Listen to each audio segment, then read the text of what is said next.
All right, let's talk about Mohbad's wife, Mohbad, Wunmi, and them. We haven't talked about Mohbad in a while. Mohbad's sister-in-law gets dragged by Mohbad's wife. Was she really getting dragged? What has been happening? A lot has been happening. A lot has been happening. Well, let me see if I can bring you up to speed just a little bit, right? So Mohbad is a young man who passed away, a young, fresh 26 years old, upcoming superstar Afrobeats. Of course, the songs went viral after that, but I didn't really know him. But he passed away back in September, and like less than 24 hours later, the father facilitated the burial of this young man without any, not because he was a Muslim or anything like that, not because of religious reasons. For whatever crazy reason, he decided that they should just go ahead and bury him. Anyway, there was a crazy outburst by the public, and the public essentially said they want justice for Mohbad. And we've been at it since then. They've been asking for justice for Mohbad. They dug up his body, exhumed his body, and he's been in the labs ever since. They're doing investigations and all sort of stuff. But in addition to that, there's been a lot of family drama around between Mohbad's widow, the wife, who had a 5-month-old son for him at the time. The son is now obviously still less than 1 year old, I guess. Maybe, I don't know. 5 months old now. It's actually more than 5 months old. That's like, well, maybe about a year old now. The boy Liam. And now suddenly the public, led by quite a few misguided skit makers, influencers on the internet, decided to ask. They said they need to find everything, so they asked the wife for a DNA test, pointing in the direction of maybe she has ulterior motives to hurt him.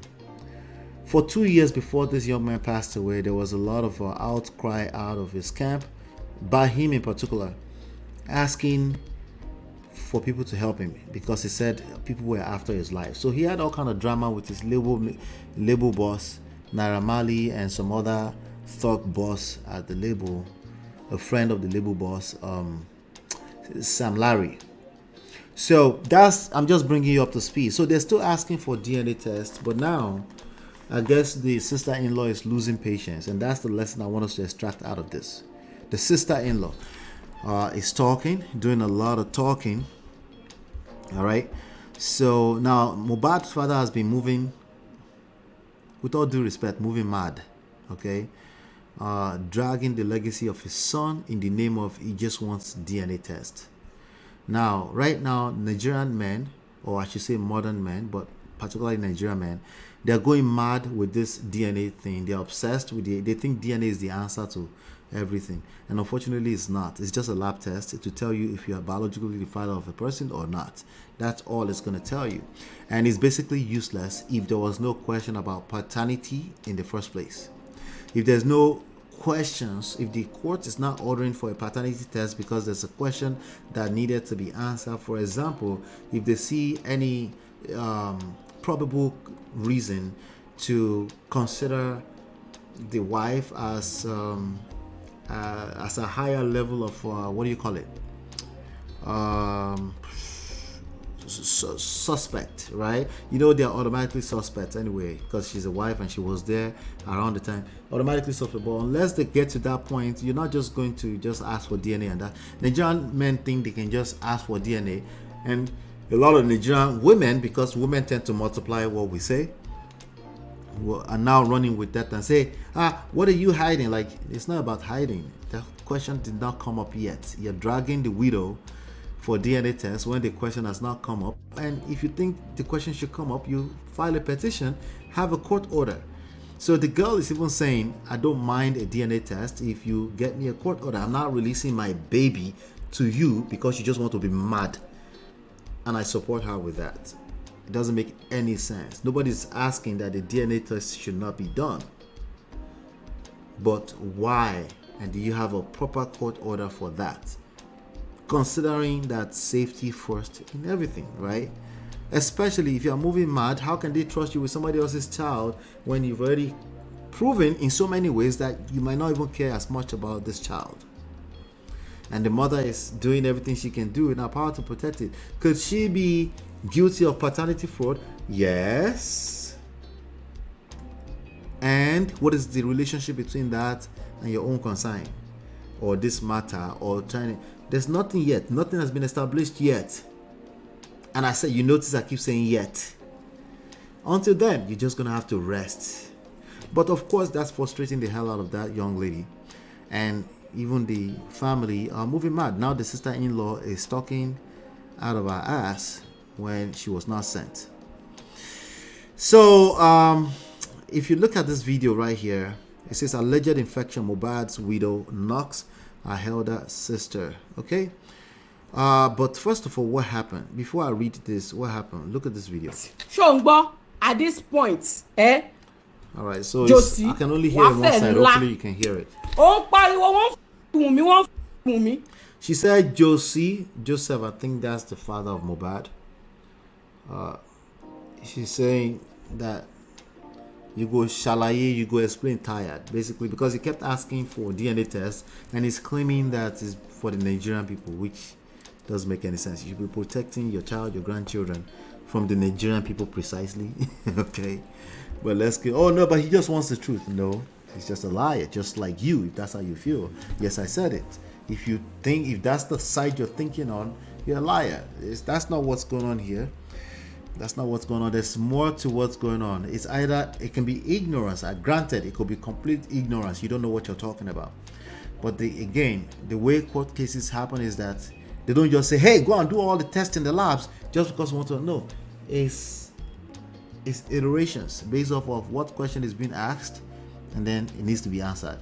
If that question comes up that she's such a level of suspect and they need to check, there's reasons for them to consider that she might have a hand in the untimely passing of her husband, then sure, she doesn't have a choice because it's to be an order from the court, remember? But no, I just want to use coconut head. Anyway, so that's what she's responding to. She's saying that this guy is asking for DNA test. She said, let's talk about, because she's the sister, she's the elder sister, I'm not sure elder sister or younger sister to the wife of Mohbad. She said, let's talk about all the antibiotics that my sister used being married to your son, because you're asking for a DNA test. Let's ask how many, because basically she's trying to claim that the guy was catching infections and bringing it home to the wife.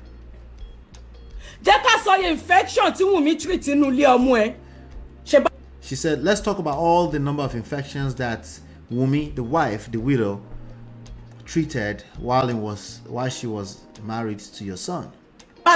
Because they're accusing her of infidelity and sleeping with other people, which is why they're saying they need DNA tests. Even though the original plight of the people is justice for Mohbad. They wanted to know what was his cause of death. That's why his body is still in the lab. All right. So now the general public, led by some TikTok influencers, have managed to trigger the sister, and unfortunately, that's not going to be an excuse for her. That's not a good enough excuse. Anybody can trigger you around you. You need to be responsible for your own reactions. No, forget that. You are responsible for your own reactions. That's how life works.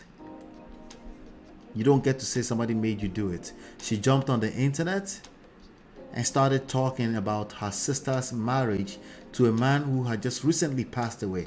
She's responsible for that. Sorrow. Antibiotics tó ń lò bọ̀ nínú ilé ọmọ ẹ̀, ṣé ká sọ. Infection tó ń treat bọ̀ nínú ilé ọmọ ẹ̀, ṣé ká bẹ̀rẹ̀ sí ní gbé wọn síta, ká bẹ̀rẹ̀ sí ní sọ. Kò ní dáa fún ẹ Josi. Ṣé mo ke ìwọ ló jẹ́ ká débi. So she's cursing him out, the Mohbad's father. She's cursing him out basically. All right. Let's keep going. Let's put a little bit more. Tade. Abo mo ke ìwọ ló jẹ́ ká bára wa nbi Tade. Okay. Kí ló dé?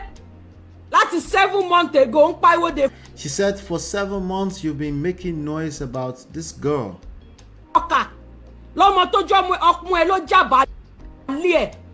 Antibiotics ń kọjá lọ antibiotics nígbà tí Wùnmí wà nù tí. Okay, so I'm not going to go through everything. Adendake adefẹ́ sọ̀rọ̀.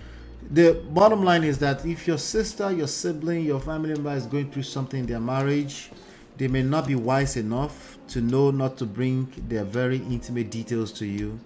They might be counting on you. You might just be a blessing to them. They feel safe to share some stuff with you. Please don't jump on the internet and do what she's doing right now. It's ignorant. It's ignorant behavior. Don't do that. You're going to hurt your loved one even more. Okay? And before I even get to cover this story, of course, it came out to be true. This is what Wumi decided to put on by herself. She said, "I would like to appreciate everyone." This is Wumi, the wife, the widow. She said, "I would like to appreciate everyone that has stood by my son and I. You are the reason we're still breathing in this trying moment. I would like to urge you all to please preserve the lovely memory of my husband." Now, she has also had outbursts when she came on the internet and she started cursing the father-in-law out. Honestly, I can't judge her for that. It has to be a lot that she's going through. And she said, "I'm going to protect my son." That's what she kept saying. That was the message I got out of that. Of course, a lot of people decided to sit down with every word and dissect it and use it to justify what the bias that they already have, right? Anyway, so my husband was a good and loving man and I would marry him over and over again, she says. "I have never personally at any time told anyone that my husband gives me STDs." So she's dragging the sister because she's the one that came on to say she was using antibiotics, okay, for infections. "I have never told anyone that my husband gives me STDs, belong to a cult, on drugs, and neither have I told anyone he beats me." All right, already. "I know you all love me and want to defend Liam and I. We truly appreciate it. But shut up! I didn't send you to go and say that." She says, "I'm alive to take the blame, pressure, accusations, and curses. Sadly, my husband can't defend himself. I love my husband. Even in his passing, I still honor him. If you love me, please respect the memory of my husband, my own ninja, my defender, the shoulders I lean on. My friend, my Ileriolua, is a good man. He was good to us, his family and friends. Liam, our son, would grow up to read and see everything about his father, Ileriolua Oladimeji Waloba, and I want him to be proud of his father's legacy. Thank you very much again for your unwavering love towards MOHBAD, Liam and I. God bless you and more and more. Yours sincerely, Wumi." So that's awesome. So she kind of like slightly responded. She didn't drag her, but this message for me personally, because I wasn't going to cover the MOHBAD story for a while unless I really see a lesson. The lesson here is very simple. If your personal person is going through relationship issues, it's not your own to take sides. You have no idea the complete details of how they got into that space. What your friend, your sister, your brother needs the most is a shoulder to cry on. That's it. You don't have to have an opinion. You don't have to take sides. And I want you to try to dig in deep and see the wisdom in that. I know common sense tells you that if somebody is wrong, just tell them they are wrong. I don't know if you listened to what I just said.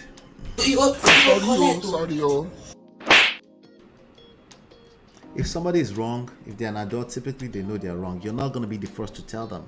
Sometimes they just need to be heard so they can actually fix whatever is wrong. The ultimate goal is to actually get it right. Righteous, truthful people. You're right. That's the ultimate goal, right? You want to get it right? Okay, this is the path to getting it right. Emotions are involved. Emotional intelligence is key in all of this. Emotions are involved. So if you're not going to factor that in, the best thing you can do is just shut up. Shut up. Okay? Because there's a lot of pain going on and you don't need to perpetuate that just because you feel a need to be right, when it's really not really a concern of yours.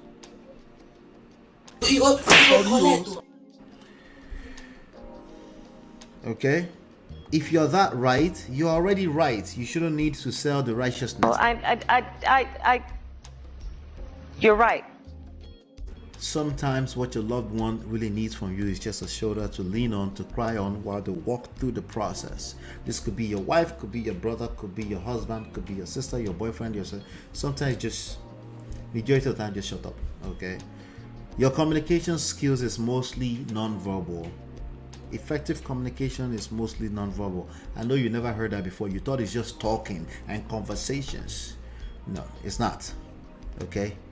Seldomly, every now and then you should speak, but you shouldn't speak if you don't know what you're speaking to. If you don't have a decent amount of understanding around the context of what you're speaking to, you shouldn't be speaking.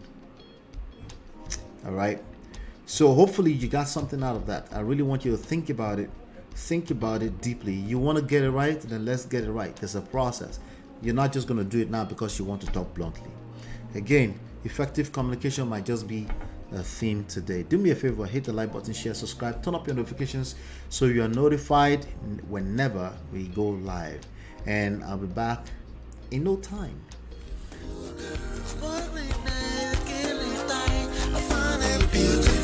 Girl, it's your love that I've been missing. I miss all your hugs, your touching and kissing. Make love on the floor, the couch in the kitchen.